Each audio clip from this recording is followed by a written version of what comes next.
আসসালামু আলাইকুম। গত ১৭ বছর থেকেও বিএনপি শিক্ষা নিতে পারে নাই।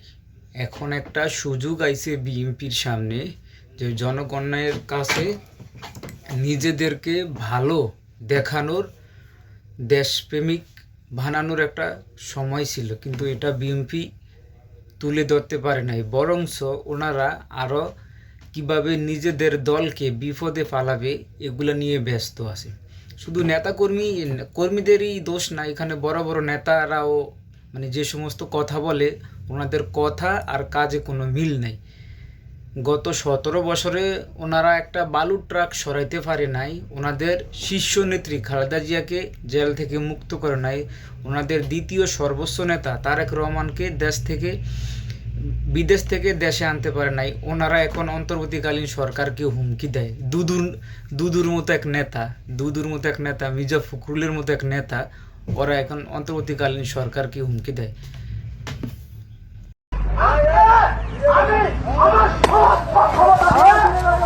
আমি বাজারে এসেছি আপনাদের সাথে সম্পর্ক করতে এবং আপনাদেরকে সহযোগিতা করতে। আজকের পর থেকে এই বাজারে সব কন্ট্রোল করবো আমি। যে ডাকছে যে না ডাকছে সেটা আমার জানার বিষয় নয়। আমার নেতৃত্বে এই বাজার চলবে। আজকের পর থেকে আমি জাহাঙ্গীর যতদিন বেঁচে থাকবো ততদিন পর্যন্ত এই বাজার আমার নেতৃত্বে চলবে। এবং আপনাদেরকে আমি দয়া করে বলছি, দোকানদার ভাইয়েরা, আজকের থেকে আপনারা খান্তা দেওয়া শুরু করবেন। এখন এই মুহূর্তে আমার লোকজন খান্তা উঠাবে। কেউ বাধা সৃষ্টি করলে তাকে প্রতিহত করবো, তাকে তার অনেক প্রচারণ দিতে হবে। তাই সকলকে অনুরোধ করে বলছি, আপনারা কেউ এই কাজে এসে বাধাচ্ছেন না। আমাদের কাজ আমাদেরকে করতে দেন। আপনাদেরকে অনেক ধন্যবাদ আমার জানাশোনার জন্য। এবং